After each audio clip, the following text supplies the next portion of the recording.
BRS MLA పాడి కౌశిక్ రెడ్డిపై పోలీసులు పలు సెక్షన్ల కింద కేసు నమోదు చేశారు.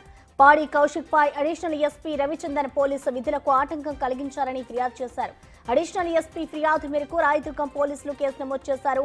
132, 351(3) బిఎన్ఎస్ యాక్ట్ ప్రకారం ఎమ్మెల్యేపై కేసు ఫైల్ చేశారు.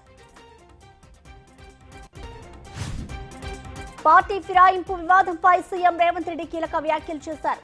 పార్టీ ఫిరాయింపు చట్టం కఠినంగా ఉంటే తమ ప్రభుత్వానికి ఢోకానే ఉండదన్నారు. తమ ఎమ్మెల్యేల సంఖ్యాబలం 65. ఎవరూ పార్టీ మారే అవకాశం ఉండకపోతే తమకి మేలన్నారు సీఎం రేవంత్. బీజేపీ, బీఆర్ఎస్ తమ ప్రభుత్వాన్ని 3 నెలల్లో కూల్చేస్తామని అంటున్నాయని, చట్టం కఠినంగా ఉంటే ఈ పరిస్థితి ఉత్పన్నం కాదన్నారు.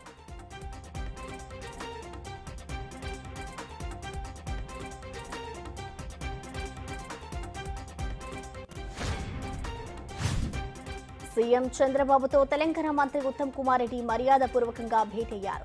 వ్యక్తిగత పనుల మీద వచ్చిన ఉత్తమ్ కుమార్ మర్యాదపూర్వకంగా సీఎం చంద్రబాబుతో సమావేశమయ్యారు. వీరి భేటీకి ఎలాంటి రాజకీయ ప్రాధాన్యం లేదని చెబుతున్నారు.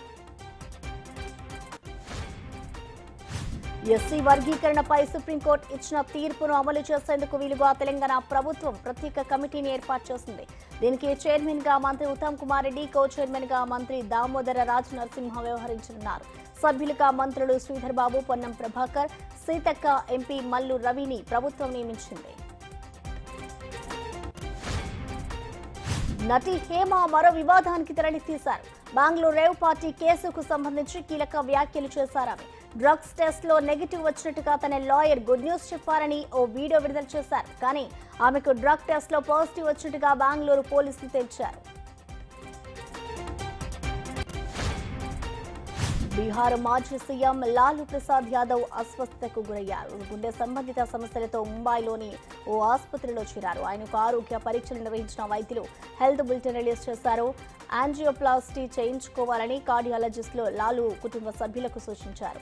ఆయన అంగీకరించడంతో ఇవాళ వైద్యులు యాంజియోప్లాస్టీ చేశారు.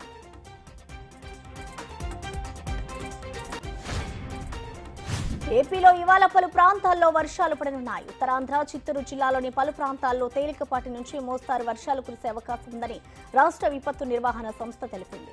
ఈ జిల్లాలోని ప్రజలు అప్రమత్తంగా ఉండాలని సూచించింది. మత్స్యకారులు వేటకు వెళ్లొద్దని హెచ్చరించింది.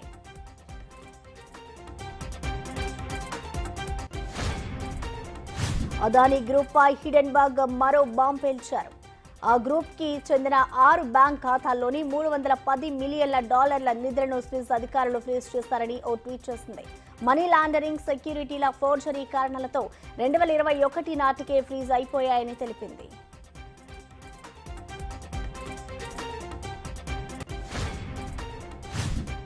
కమలా హారిస్ తో మరోసారి డిబేట్ లో పాల్గొనని అమెరికా మాజీ అధ్యక్షుడు డొనాల్డ్ ట్రంప్ ప్రకటించారు. అయితే ఇది ట్రంప్ ఓటమికి సంకేతమని కమలా హారిస్ అటాలు వేశారు. రీసెంట్ గా జరిగిన డిబేట్ లో ట్రంప్ వెనుకబడ్డారు. ఇక ఎన్నికల ముందు మరోసారి ఇద్దరి మధ్య డిబేట్ జరగాల్సి ఉంది.